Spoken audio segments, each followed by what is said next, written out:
Olá, hoje é quarta-feira, dia de relato de parto. Essa semana eu vou contar para vocês como foi o parto do nosso segundo filho, o Waide. Waide tem também um nome indígena, né? A nossa primeira filha se chama Mariana Maraiadu. E o Waide nasceu quando a gente estava vivenciando, então, um ano de trabalho, de experiência, de morar numa aldeia indígena no Xingu, no território indígena do Xingu, na parte do Baixo Xingu, no Mato Grosso. Eu havia sido convidada para realizar um trabalho lá, a gente já tinha ido algumas vezes fazer trabalho voluntário, né, com esse povo, dessa etnia, que são os Yurjá, e já tínhamos feito amizade com eles, eles estavam precisando de uma pessoa para cumprir um cargo de coordenação pedagógica da escola indígena, e eu fui convidada então para participar da seleção. Participei da seleção, fui lá, fui aprovada e fui cumprir então com esse cargo. Levei a minha família junto, né? Eu e meu esposo já tínhamos então a Mariana com 1 ano, e então a gente foi morar no Xingu com os Yurjá numa cabana, numa oca, né? Numa casa, como era a casa que todos eles moravam lá, uma oca de madeira, coberta de palha, o chão de terra batida, com pouquíssimos utensílios e móveis na casa, né? O que a gente tinha eram as redes que a gente dormia, uma mesa, um fogão que a gente levou da cidade para lá para cozinhar, um fogãozinho usado, de 4 bocas, que 2 delas funcionavam. E fizemos uma prateleira de madeira para guardar alguns utensílios da cozinha, um banco comprido para guardar as nossas malas, que as malas eram o nosso guarda-roupa, era onde a gente guardava o que a gente tinha de roupas para usar no dia a dia lá. E nessa vivência com eles, então, vivenciando no dia a dia ali como eles viviam, né, dormindo como eles dormiam, morando como eles moravam. A nossa alimentação era praticamente bem parecida com a que eles tinham, apesar de que algumas coisas a gente trazia da cidade, coisas que faziam parte da nossa cultura, não da deles, né? Como, por exemplo, de vez em quando eu trazia uma pipoca para estourar para as crianças, né? Ou eu fazia para a gente comer em casa. Eu gostava de cuscuz, então eu comecei a fazer cuscuz, pão, de vez em quando eu fazia um pão integral, ou o arroz, né? A gente trazia um pouco de arroz integral da cidade para fazer. Então a gente tinha uma alimentação de certa forma um pouco diferente da deles, mas basicamente o que a gente se alimentava no dia a dia era como eles, né? A mandioca, o polvilho para fazer a tapioca, o peixe todos os dias. E aí durante então esse período que a gente estava lá, na verdade bem no início, nos primeiros dias que a gente estava lá, eu engravidei.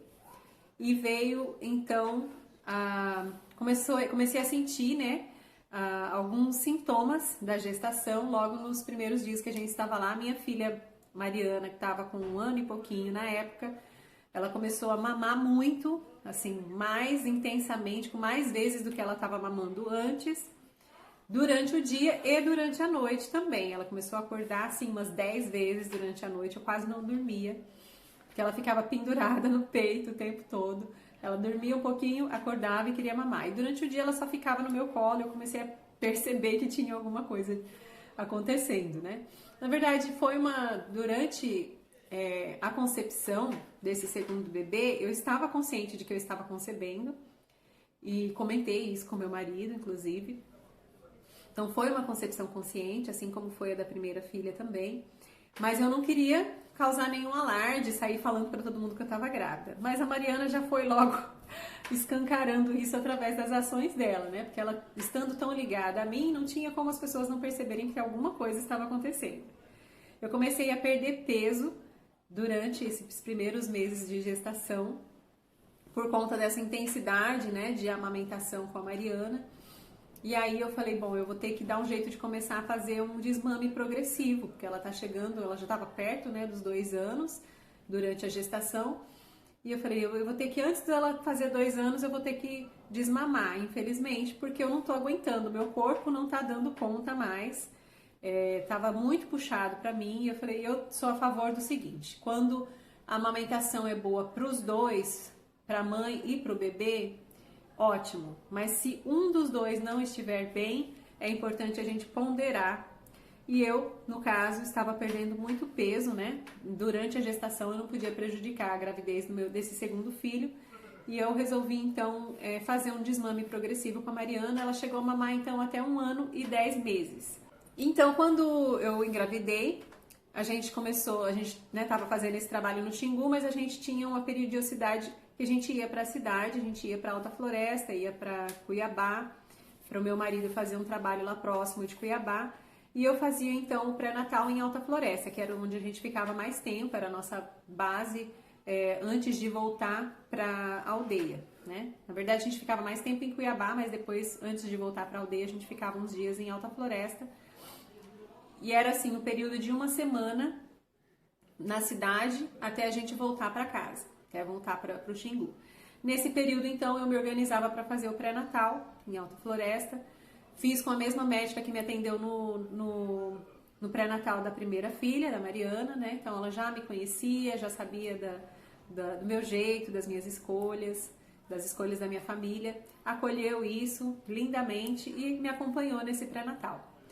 O AID, quando eu estava ainda durante a gestação, eu tive uma pequena perda de sangue no 3º mês, que me preocupou um tanto.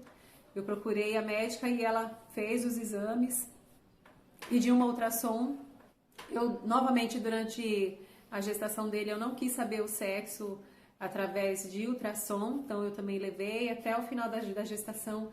Eu sabia o sexo por outros motivos, depois eu posso, em outro momento, talvez contar para vocês, mas eu não quis que o sexo fosse revelado através da ultrassom novamente, né? E aí, então, fomos nos preparando. Quando foi chegando perto do período já do final da gestação, eu consegui fazer o desmame da Mariana, a gestação estava ocorrendo saudável, estava tudo dando certo, mas eu contactei a parteira que estava para acompanhar o parto e ela tinha passado por um momento pessoal difícil e estava em dúvida se ela ia poder me atender. E eu fiquei, meu Deus, e agora? Eu tenho que conseguir uma equipe de parto para me atender no Xingu, porque eu não queria ficar na cidade, eu queria parir em casa e no momento eu estava morando lá. A princípio até eu tinha conversado com meu marido e eu achei que ele não ia aceitar, porque é uma região um pouco remota, né? Se acontece algum imprevisto, se a gente precisa de alguma transferência, ia ser talvez um pouco mais arriscado por causa da distância para fazer essa transferência. Mas eu conversei com ele, eu falei para ele, eu sempre me senti muito bem parindo em casa, né? Desde a primeira gestação, desde o primeiro parto, eu quis parir em casa. E se fosse possível agora, nesse momento, eu gostaria de vivenciar isso novamente. E ele me apoiou, surpreendendo, né? Eu achei que ele ia ficar muito preocupado com essa história da distância, mas ele me apoiou e falou, vamos então fazer um plano de parto que torne essa experiência segura novamente. E a gente, então, tinha conversado já, né, com essa primeira parteira, mas ela ficou insegura. E a gente então começou a buscar uma equipe de parto que vivenciasse isso com a gente, que aceitasse esse desafio de ir até o Xingu atender a gente. Nessa descoberta de uma nova equipe, a gente conheceu a Jéssica e a Tatiana Ramos, né? E as duas se colocaram então à disposição. Elas tinham uma equipe chamada Samaúma na época. Hoje a Jéssica faz parte da equipe Nascer, mas na época ela estava trabalhando em 2 equipes. Ela tinha essa equipe com a Tati, que era uma ONG, né, que elas tinham fundado para atender inclusive mulheres que não tinham condições financeiras de bancar um parto. E eu achei muito lindo o projeto delas, gostei muito, me identifiquei bastante, principalmente com a Jéssica, que eu já tinha conversado por Skype, né? Várias outras pessoas tinham se colocado à disposição para acompanhar esse parto no Xingu. E eu fiquei até surpresa, porque eu achei que não fosse encontrar tão facilmente pessoas que quisessem ir, né, encarar esse desafio com a gente. Mas, surpreendentemente, teve uma grande quantidade de pessoas que queriam ir, mas a gente tinha, assim, algumas,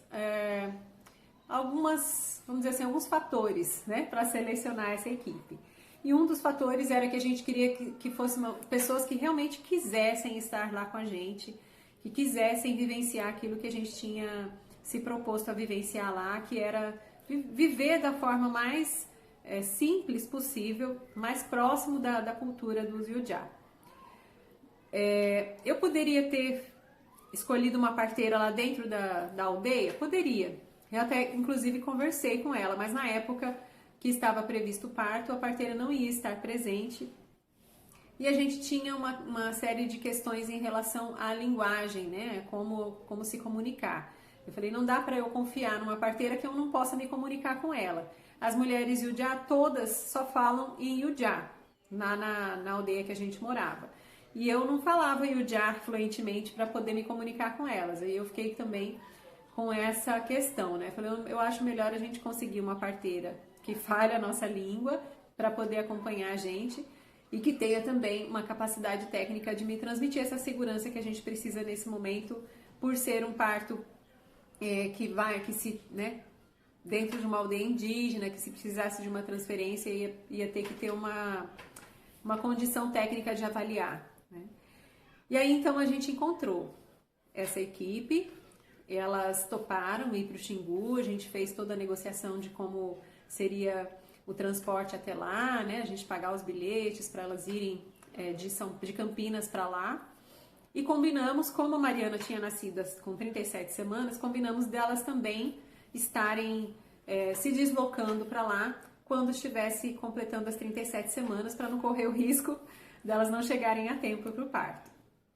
E elas foram, então, quando completou as 37 semanas, fizeram uma longa viagem, né, de Campinas até o Xingu, pegaram aí avião, ônibus, até chegar lá, a balsa, né, atravessaram, chegaram de barco na aldeia e vivenciaram dias muito especiais com a gente lá na aldeia, conhecendo a cultura dos Yujá. Os Yujá acolheram elas, como eles já têm isso, né, eles são um povo muito hospitaleiro, muito pacífico, um povo muito legal e muito especial. E eles então acolheram elas dentro da família Yujá, elas conheceram um pouco da cultura. A gente teve até momentos de troca entre as parteiras, as mulheres, contaram como é o parto lá dentro da aldeia, entre os Yujá, o que elas fazem, de que forma, que posições elas utilizam, o que elas fazem com a placenta, como é que elas cortam o cordão. Foram um monte de detalhes, uma troca cultural muito interessante que foi feita entre a Jéssica, a Tatiana e as mulheres Yujá da aldeia Aribaru, onde a gente morava. Então começou a chegar as 40 semanas. E eu comecei a ficar um pouco preocupada, porque a gente tinha um planejamento de que as meninas ficassem até 40 semanas e um pouco só de dias, não ia passar das 41 semanas. Na verdade, elas tinham aí um período de uns 4 dias depois das 40 semanas para voltar para São Paulo, devido aos compromissos que elas tinham. Então, a Jéssica, na época, ia apresentar a dissertação de mestrado dela, ela tinha adiado essa data para dar tempo de acompanhar o parto e voltar para lá para fazer, então, essa apresentação, e já tinha remarcado a data. E aí a gente ficou com um prazo um pouco mais apertado, não podia passar muito das 40 semanas para nascer. Ai, se eu pudesse voltar atrás, acho que eu teria estendido um pouco mais esse prazo, mas como elas já estavam lá desde as 37 semanas, era um longo prazo de espera. E a gente rezava então para que o bebê nascesse durante esse período. E o que aconteceu? Ele resolveu não chegar antes das 40 semanas. E a gente começou então a pensar no que a gente ia fazer. O plano era o seguinte, a Jéssica chegou para mim e falou, olha, eu sei que você já está sentindo contrações nas madrugadas, mas isso ainda é pródromo, são contrações de treinamento, elas param durante o dia e a gente precisa ter um plano, né? Se esse bebê não nascer até a gente chegar o dia da gente ir embora, como é que vai ser? Como é que vocês querem fazer? Vamos lá, agora a gente tem que ter um plano para isso. E aí a gente começou a bolar os planos e no meio de bolar os planos, ela falou pra gente que tinha uma alternativa, que era ela fazer uma indução para ver se o bebê nascia, né? E eu, na hora que ela falou isso, eu só lembrei de indução por ocitocina sintética. E eu falei, não, de jeito nenhum, jamais. Como é que a gente...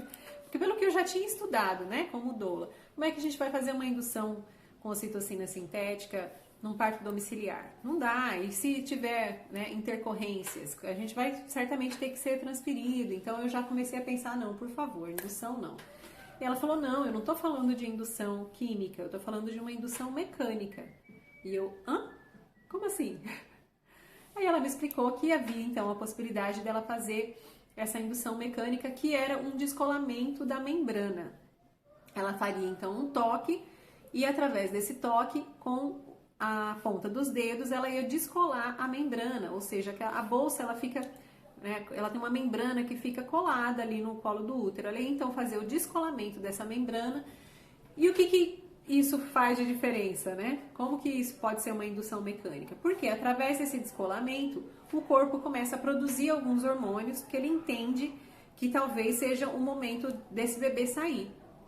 E se o bebê estiver maduro, se o corpo do bebê, né, também compreender essa mensagem como estou pronto, ele começa a produzir os hormônios do parto.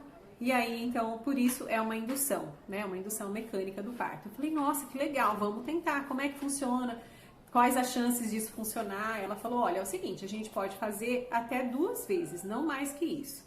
Então, a gente pode tentar uma primeira vez e esperar 48 horas. Se até 48 horas você não entrar em trabalho de parto, a gente pode tentar uma segunda vez. A gente repete o descolamento, porque essa membrana vai colar de novo, né? Após 48 horas ela vai estar colada de novo, então a gente faz o descolamento novamente e se funcionar, beleza. Se não funcionar, sinto muito, mas a gente vai ter que estudar uma outra forma desse parto acontecer, talvez não seja aqui, ou talvez seja aqui, mas não com a nossa presença.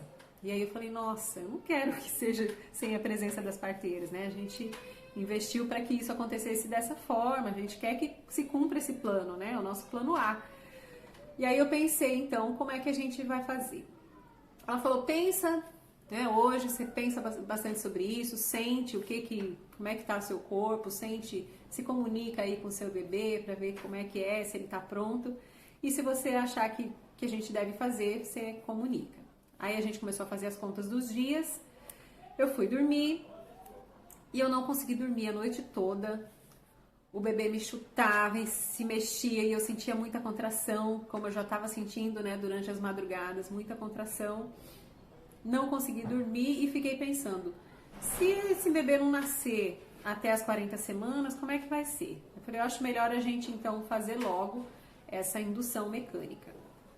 E aí eu então acordei, né? Eu despertei, levantei no dia seguinte, meu marido veio conversar comigo e ele falou, eu quero conversar com você. Eu falei, eu também quero conversar com você. E aí ele falou, fala você primeiro. Eu falei, tá. Eu pensei e eu acho que a gente devia fazer a indução mecânica hoje, que é para dar tempo de daqui 2 dias a gente repetir, porque se a gente fizer só amanhã ou só depois de amanhã, talvez não dê tempo da gente repetir se não der certo da primeira vez.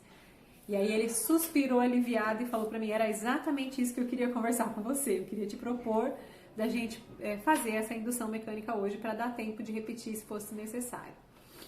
E aí então eu conversei com a Jéssica, com a parteira, né, falei, Jéssica, eu tô querendo que você faça a indução hoje para que dê tempo da gente fazer a avaliação após 48 horas, se for necessário repetir. E ela falou, beleza, a gente tava tomando café da manhã, ela falou, daqui umas 2 horas eu venho e faço, que é para dar tempo de você fazer a digestão do seu café da manhã tranquilo. Eu, tá bom. Tomamos o café da manhã juntas, ela ficava numa oca ali do lado da nossa, e depois do café da manhã, então, ela fez a indução, né? Fez o descolamento da membrana, que já era assim umas 11 horas da manhã, perto da hora do almoço já, né? E aí foi então passando o tempo durante o dia. Depois do almoço eu comecei a sentir contrações mais fortes, ainda era pródromos, e fiquei em pródromos até o final do dia. Resolvi à tarde fazer um pão integral, fiquei ali amassando o pão, sentindo as contrações, dava umas agachadas, respirava fundo. E na noite anterior, antes de dormir, eu tinha dançado para a lua, era uma lua quase cheia, completa.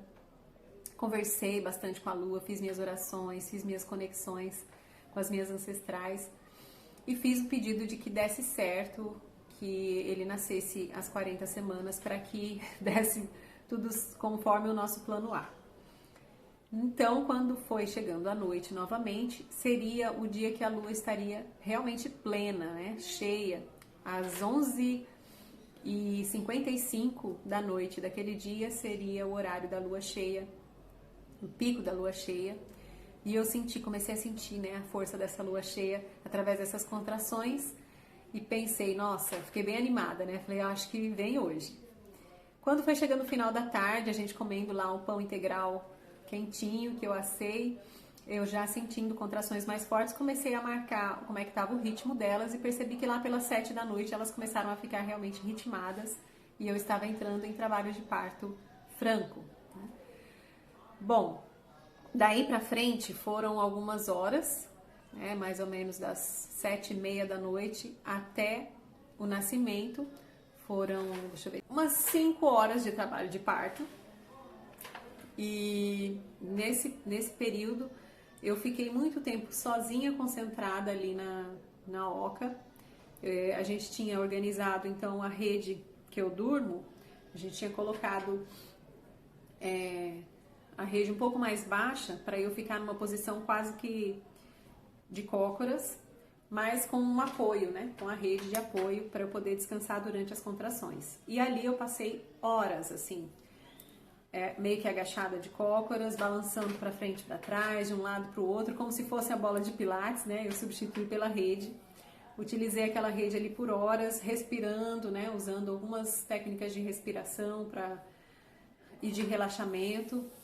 E sentindo contrações super fortes, super intensas, com muita dor. Cada vez mais dor, foi se intensificando conforme o trabalho de parto foi avançando, aquelas ondas, né, como ondas do mar, assim, aquelas ondas vinham cada vez maiores. O meu esposo ficava um tempo lá segurando a minha mão, eu apertava duro a mão dele, mas eu não tive uma doula naquele momento para ficar fazendo todas aquelas coisas que a doula sabe fazer para aliviar a dor de forma não farmacológica. Então eu fiquei ali me mantendo o maior tempo possível relaxada e respirando até a dilatação acontecer. Teve uma hora que antes de eu sentar na rede para começar mesmo a me concentrar no meu trabalho de parto, eu conversei com as parteiras, né, e falei para Jéssica, eu já estou sentindo as contrações ritmadas, eu já estou em trabalho de parto. Ela falou, tudo bem, a gente vai ficar aqui fora e quando você quiser, você chama, quando for o momento a gente entra, né? Eu falei, como é que eu vou saber qual é o momento que vocês têm que entrar? Aí elas falaram, a gente vai saber. Nada como mulheres experientes para acompanhar a gente nisso, né? Nessa jornada. Ela sabia exatamente quando seria o momento certo de entrar. E aí eu então falei, tá bom, mas e o toque? Você não vai fazer um exame de toque para saber como é que tá o andamento, né? A dilatação? Ela olhou para mim e me perguntou assim, precisa? Você acha que precisa? Eu falei, não. Se você não achar que precisa, eu não acho que precisa. Eu acho que tá tudo certo. Aí ela falou, então tá tudo certo. E aí eu fiquei então todas essas 5 horas de trabalho de parto, de cócoras apoiada na rede, sentindo as contrações, até que chegou um momento que eu pedi para chamar o meu esposo. Ele estava do lado de fora da oca, observando a lua cheia. As parteiras também estavam do lado de fora da oca, eu não sabia. Estavam lá observando a lua cheia, aguardando o momento certo de entrar, sem interrupção, me deixando ali concentrada no meu momento. Um momento de muita dor. Senti muita dor, cada vez mais dor. Quanto mais foi chegando próximo do expulsivo, né, da dilatação total, eu estava com cada vez mais intensidade nas contrações. E aí chegou um momento que eu não conseguia mais ficar sentada, semi-deitada na rede como eu estava. Eu senti que eu precisava me movimentar, eu precisava levantar. Só que eu não estava conseguindo me levantar sozinha. E aí eu chamei meu esposo, ele entrou na oca e me apoiou, me deu a mão, eu me levantei e comecei a balançar o corpo, tentar encontrar uma posição, um jeito, que era o momento que eu senti que já estava chegando a hora dele nascer. Mas eu não encontrava muito a posição. Então eu pedi para eles colocarem numa das vigas da casa, de madeira, um lençol para que eu me apoiasse, porque eu queria ficar apoiada naquele lençol. E aí eles colocaram, eu me apoiei, só que eu não tinha força suficiente. Eu senti que o meu corpo estava, assim, da cintura para baixo, estava tudo meio que anestesiado, assim. E aí eu não sentia força suficiente nas pernas para me segurar em pé. Eu falei, eu não vou conseguir ficar em pé, eu preciso da banqueta de parto. Graças a Deus a gente tinha levado a banqueta de parto que a Mariana nasceu, a banqueta que meu esposo tinha mandado fazer, de madeira, a gente tinha levado para o Xingu, e aí eu coloquei ela então nesse momento como minha auxiliar. Eu então sentei na banqueta de parto, e aí pela vocalização que eu estava fazendo, pelo jeito, né, pela altura e o jeito da minha vocalização, as parteiras entenderam qual era o momento delas entrarem para me auxiliar. E elas então entraram na oca. Eu já estava vociferando, vamos dizer assim, né? A minha vocalização já estava bem intensa, bem alta, bem aberta, bem grave. E aí elas então se posicionaram, começaram a arrumar tudo que precisava para recepcionar o bebê, que foi o Aidê chegando. Eu já sabia que era ele. Comecei já a fazer as minhas orações, as mesmas que eu fiz, né, durante o trabalho de parto da Mariana, chamando ele. Durante o trabalho de parto, ainda no início, antes de eu me sentar na rede, eu li algumas mensagens das minhas amigas do meu chá de bênçãos, né, as mensagens que elas escreveram colocaram num pote especial para o trabalho de parto. E eu li as mensagens, ouvi algumas músicas que a minha mãe, que a minha madrinha tinham me enviado, que falavam da Virgem Maria, da força, né, de Nossa Senhora para esse momento. E lendo essas mensagens e através das músicas, eu me senti muito encorajada por essas mulheres. Chamei a força delas de novo para esse momento do parto. Senti essa força, senti a presença da Virgem Maria, senti a presença delas ali comigo. Me lembrei de quando eu estava na noite anterior dançando para a lua cheia e senti essa força da lua cheia de uma forma como eu nunca tinha sentido na minha vida, assim, com muita intensidade, com muita alegria. Me senti plena e naquele momento, assim, tomada por todos os hormônios, né, da Partolândia, eu senti que já estava na hora de fazer os puxos, de fazer a força, né, para o bebê nascer.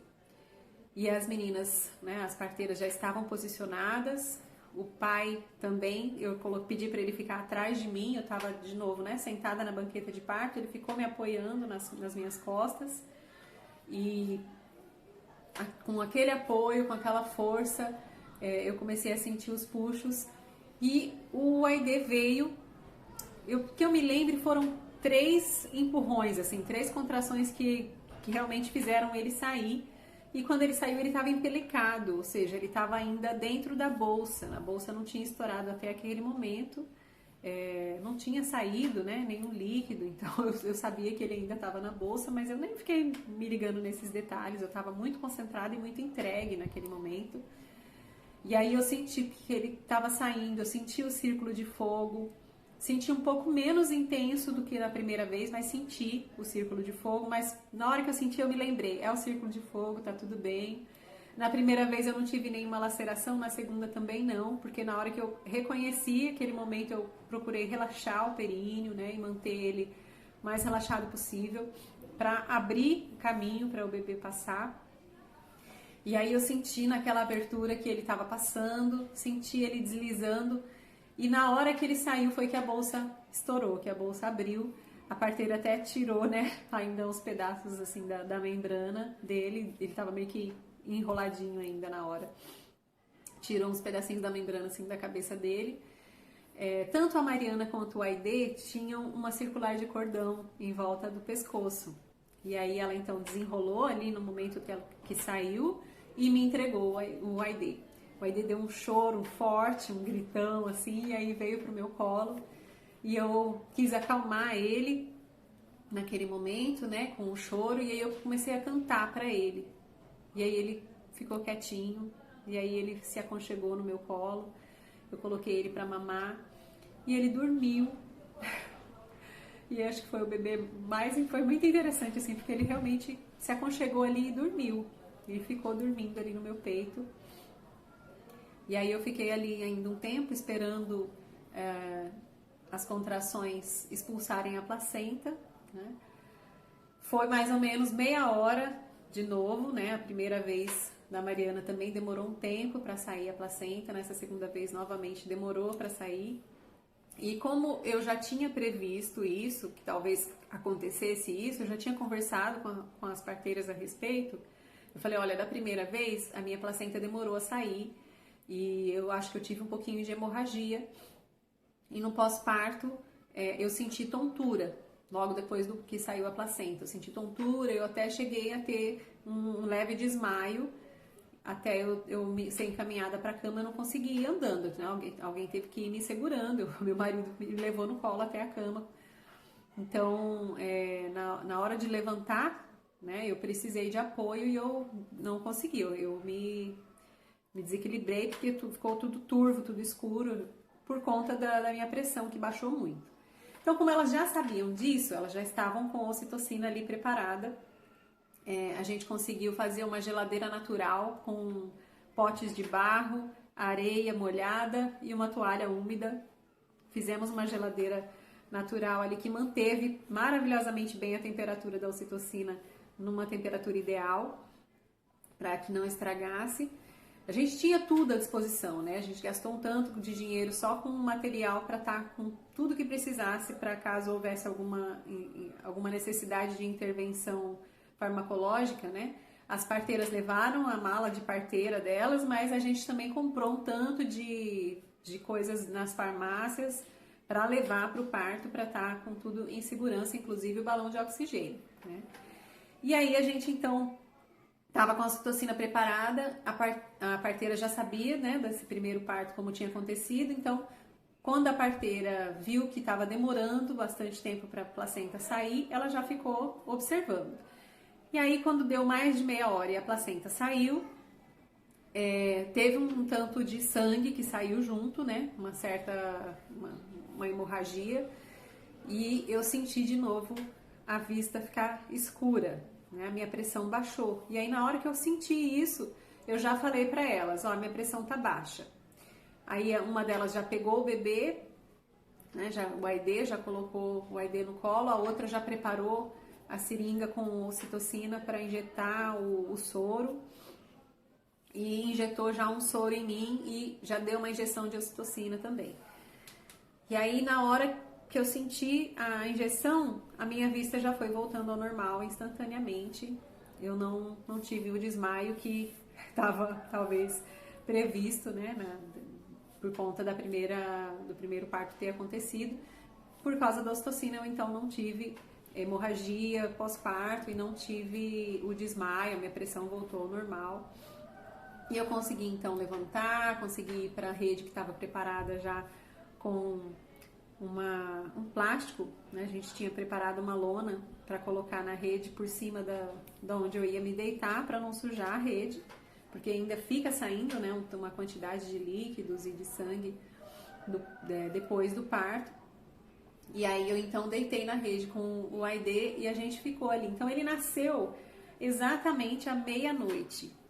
Eu tava naquele momento do parto, a hora que ele nasceu, que eu tava com ele no colo, assim, eu virei pro meu marido e falei, foi à meia-noite, não foi?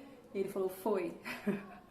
Eu sabia exatamente qual era o momento que ele estava nascendo, que tinha dado a meia-noite, e o meu esposo também confirmou isso, porque, sei lá, foi um instinto, né? Uma coisa que a gente já estava percebendo pela ligação que a gente teve naquele momento com a Lua.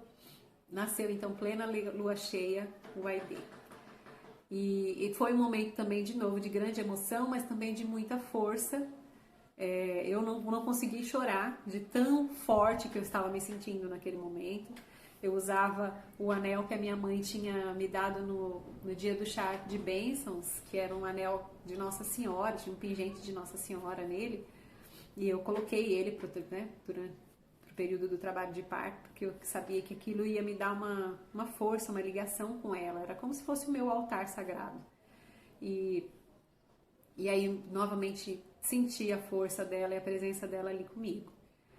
Foi então assim que nasceu o nosso segundo filho, o AID, e quis compartilhar novamente essa história com vocês, como uma forma também de inspiração e para que outras pessoas também saibam dessa possibilidade, né? E de ouvirem um relato de parto tão diferente, né? Porque foi um parto num lugar diferente, com uma atmosfera diferente. Foi uma experiência muito bonita para mim. Recepcionar, né, esse bebê de forma tão natural dentro da nossa casa. E a nossa casa era onde a gente estava morando no momento, que era a aldeia indígena. Graças a Deus correu tudo bem, graças à capacidade técnica também dessas parteiras que me acompanharam, né, a Jéssica e a Tatiana. E quero então trazer esse relato para colaborar com vocês nas suas próprias vivências. Se vocês tiverem alguma dúvida, quiserem perguntar alguma coisa, comentem aqui. Digam o que vocês acharam dessa experiência. Se vocês teriam coragem. Vocês teriam coragem de fazer isso? De parir numa aldeia indígena? Me contem aqui o que vocês acharam. Teve gente que talvez vai me achar doida, né? De fazer uma coisa dessas. Mas eu não me acho tão doida assim, não. Eu me acho bem corajosa. E eu sei que precisa de um tanto de coragem pra gente fazer algumas coisas na vida, mas algum risco é necessário, mas também tem que ter responsabilidade e segurança para correr esses riscos, né? E a gente se cercou dessa segurança, porque a gente também tem responsabilidade com a vida dos nossos filhos e com a nossa. E a gente fez o possível para que acontecesse tudo da melhor forma. A gente tinha plano B, a gente tinha plano C, né? O nosso amigo Dr. Duarte já tinha disponibilizado um jatinho que ia levar, caso fosse necessário, uma transferência, né? Ele ia levar a gente do Xingu para o hospital mais próximo, que seria ali em Sinop, ou em Colíder, ou em Alta Floresta. E a gente então tinha todas essas estratégias traçadas para que a gente ficasse tranquilo para vivenciar o nosso plano A. Né? Porque é para isso que a gente faz um plano de parto, para a gente ter segurança de que a gente vai conseguir fazer tudo com tranquilidade, sem preocupações. Por que a gente não fica preocupado? Porque a gente já se ocupou de planejar o que seria o ideal e o que acontece se não acontece dessa forma ideal, que também pode ser um parto positivo, que também pode ser um parto respeitoso se a gente já planejou isso antes, através de estratégias, né, de outras rotas. Se a gente não pode seguir essa primeira rota, como pode ser então?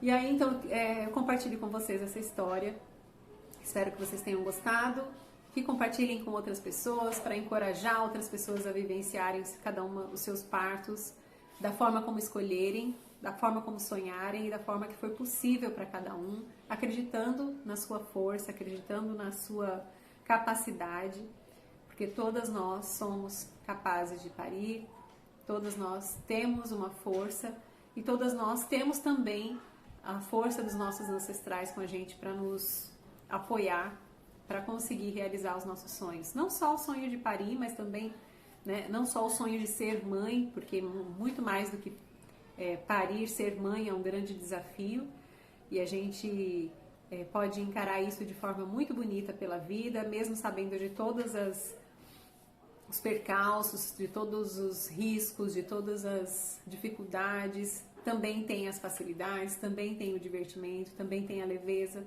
também tem a gratidão. E a gente pode então pesar tudo isso e ver o que serve pra gente.